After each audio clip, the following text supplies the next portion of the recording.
Morning, everybody. Welcome into Morning in the Word. Glad you've joined us today. We are in Matthew, the second chapter this morning, as we look at a very, very well-known passage of Scripture and look at some of the rather important details of this particular chapter. The first thing that jumps to mind for me as I look at this chapter is the question that has long plagued me of who were these wise men? Who were these wise men that came from far away? And the reading that I've done on that is far from definitive. Doesn't give us a clear, undeniable answer, but postulates an interesting theory that I thought I'd share with you this morning, that it traces back to the time of Daniel. Daniel, of course, living in a distant, far land, yet being very devout. Being a very esteemed man, being someone who was very well respected. Tradition holds that he ended up training up a whole cadre of men that were God-fearing, Bible-studying men that were advisors to kings for generations.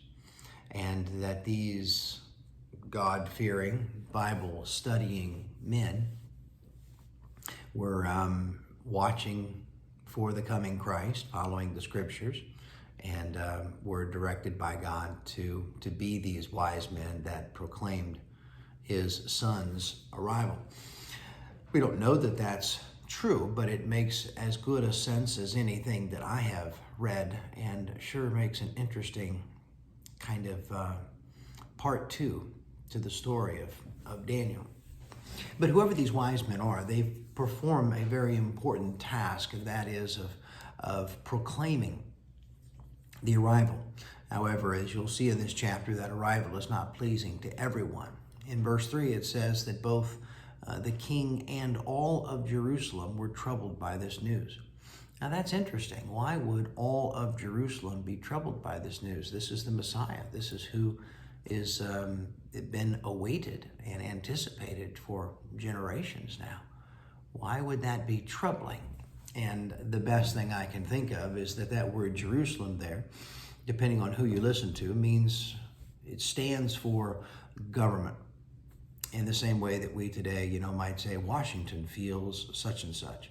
Well, Washington's a city. Washington doesn't feel anything, but we know it's the seat of government. And so we're saying that this is the attitude that the government is taking. And it would be troubling to a government to hear that a competing king is born. But it also could mean the population, just the common people. And that would be troubling because they know that this evil king is not going to take it sitting down, that a new king comes along. Whatever the reason is, whatever the meaning that Matthew had in mind, what's clear is that this news was not universally celebrated.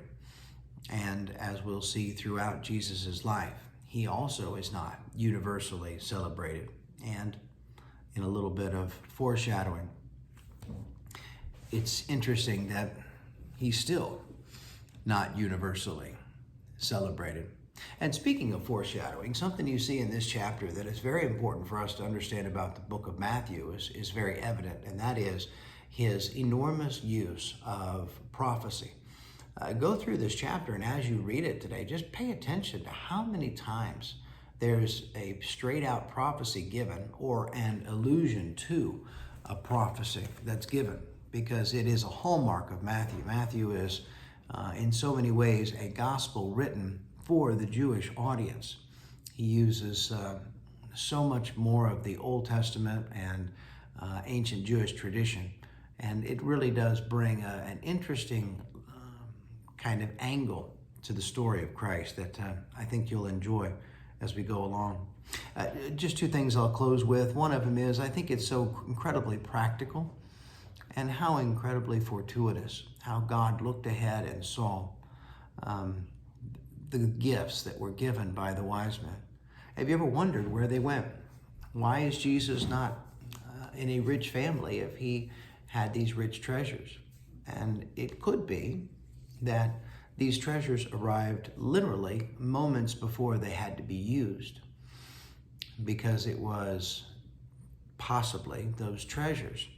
How else could a otherwise very poor carpenter and his wife and child flee to a foreign land and live there in a foreign land for a period of time without means? And sure enough, at the very moment that they need him, God delivers them in the form of the gifts of the Magi. What an interesting reminder of God's provision and how he always takes care of his people.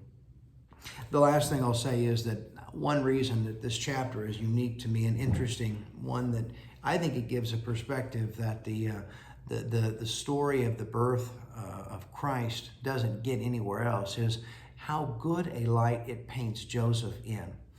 I think sometimes Joseph is the forgotten member of the Holy Family, if you will. Mary, of course, rightfully gets a great deal of attention. And yet Joseph performs an enormously important service. He's not merely a bystander. He's not simply a tag along. He's not thrown in for good measure, but it is he who leads his family. It is he to whom God directs his instruction and talks to him and gives him visions and gives him dreams and shares with him what to do. And I think this is an important thing for us to make sure to keep Joseph in his proper place. I know that there's been much done to place Mary at a position higher than she's placed in the Bible. But I think almost the same thing has been done to put Joseph in a position lower than he is in the Bible. And I love this chapter. Pay attention to how Joseph is explained and described as you read this.